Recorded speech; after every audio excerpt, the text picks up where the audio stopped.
जय श्री गणेश। राधे राधे दोस्तों, कैसे हैं आप सभी। उम्मीद करते हैं आप सभी एकदम बढ़िया होंगे, खुश होंगे। बजरंगबली की कृपा आप सभी पर हमेशा बनी रहे दोस्तों। तो दिन है आज मंगलवार, तो चलिए आप सभी को सुनाते हैं बजरंगबली की कहानी। मर्यादा पुरुषोत्तम श्री राम के सर्वोत्तम सेवक, सखा और भक्त श्री हनुमान जी सद्गुणों के भंडार हैं। इनकी पूजा पूरे दुनिया में की जाती है। श्री हनुमान के परम पराक्रमी सेवा मूर्ति स्वरूप से तो सभी परिचित हैं, लेकिन वह ज्ञानियों में भी अग्रण्य है। वह अतुलित बल के स्वामी हैं। उनके अंग वज्र के समान कठोर एवं शक्तिशाली है। उन्हें बजरंग नाम दिया गया है, जो आम बोलचाल में बजरंग बन गया है। बजरंगबली केवल गदाधारी ही नहीं, महाबली ही नहीं, बल्कि विलक्षण और बहुआयामी मानसिक और प्रखर बौद्धिक गुणों के अद्भुत धनी भी हैं। रामकाज अर्थात अच्छे कार्य के लिए वो हमेशा सदैव तत्पर रहते हैं। विवेक, ज्ञान, बल, पराक्रम, संयम, सेवा, समर्पण, नेतृत्व, संपन्नता आदि विलक्षण गुणों के धनी होने के बावजूद भी उनमें रत्ती भर का भी अहंकार नहीं था। वह योद्धा के रूप में पवन गति के स्वामी हैं। पवन पुत्र हनुमान जी का जन्म मंगलवार के दिन हुआ था, जिस कारण मंगलवार के दिन उनकी विशेष पूजा अर्चना की जाती है। चिरंजीवी हनुमान को पवन पुत्र कहा गया है। एक बार हनुमान जी को सुलाकर माता अंजनी गृह कार्य करने में व्यस्त हो गई थी। तभी हनुमान जी की नींद खुली और भूख से वो व्याकुल हो उठे। इतने में सूर्य को मीठा फल समझकर उन्होंने उसे अपने मुख में भर लिया। उस समय ग्रहण चल रहा था। सूर्य की यही गति भांपते हुए राहु ने देवराज इंद्र के पास जाकर उन्हें सारा वृतांत सुनाया।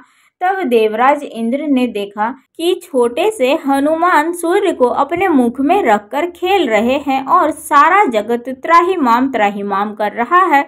उसी समय हनुमान जी की दृष्टि इंद्र की ओर गई और उसे भी फल समझकर खाने लगे। इंद्र ने हनुमान जी को अपनी ओर आता देखकर उन पर वज्र से प्रहार कर दिया। वज्र के प्रहार से सूर्य हनुमान जी के मुख से आजाद हो गए और हनुमान जी मूर्छित होकर गिर पड़े। तभी वायुदेव ने वायु की गति रोक दी, जिस कारण सारे जगत में वायु संचार बंद हो गया और सभी जीव मृत्यु को प्राप्त होने लगे। देवराज इंद्र समेत सभी देवता तब ब्रह्मा जी के पास गए।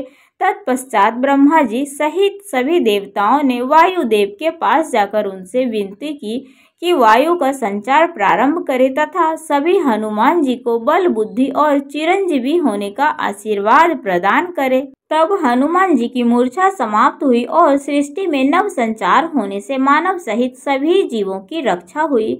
तो बजरंगबली की कहानी मंगलवार व्रत के दिन जो सुननी चाहिए वो इस प्रकार से है। एक समय की बात है, ब्राह्मण दंपति की कोई संतान नहीं थी, जिस कारण वह बेहद दुखी थे। एक समय ब्राह्मण वन में हनुमान जी की पूजा के लिए गया था। वहां उसने पूजा के साथ महावीर जी से एक पुत्र की कामना करी। घर पर उसकी स्त्री भी पुत्र प्राप्ति के लिए मंगलवार का व्रत किया करती थी। वह मंगलवार के दिन व्रत के अंत में हनुमान जी को भोग लगाकर ही भोजन करती थी। एक बार व्रत के दिन ब्राह्मणी भोजन ना बना पाई और न ही हनुमान जी को वह भोग लगा सकी। उसने प्रण किया कि वह अगले मंगलवार को हनुमान जी को भोग लगाकर ही भोजन करेगी। वह भूखी प्यासी 6 दिन तक पड़ी रही।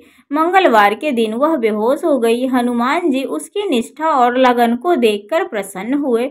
उन्होंने आशीर्वाद स्वरूप ब्राह्मणी को एक पुत्र दिया और कहा कि यह तुम्हारी बहुत सेवा करेगा। बालक को पाकर ब्राह्मणी अति प्रसन्न हुई। उसने बालक का नाम मंगल रखा। कुछ समय उपरांत जब ब्राह्मण घर आया तो बालक को देखकर पूछा कि वह कौन है। पत्नी बोली, मंगलवार व्रत से प्रसन्न होकर हनुमान जी ने उसे यह बालक दिया है।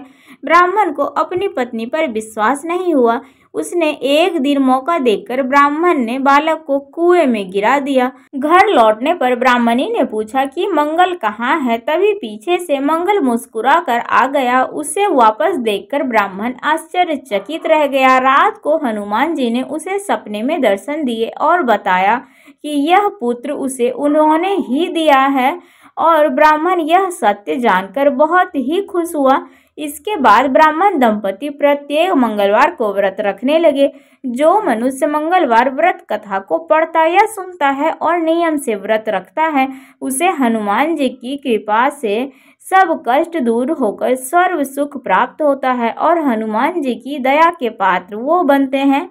तो दोस्तों, ये थी बजरंगबली की कहानी, मंगलवार व्रत के दिन सुनी जाने वाली कहानी। तो अगर कहानी पसंद आई हो तो वीडियो को लाइक आप सभी जरूर कर दीजिएगा। चैनल पर जो भी नए आते हैं सब्सक्राइब कमेंट शेयर करिएगा। तो चलिए दोस्तों, मिलते हैं अगले वीडियो में। राधे राधे, हर हर महादेव, जय बजरंगबली।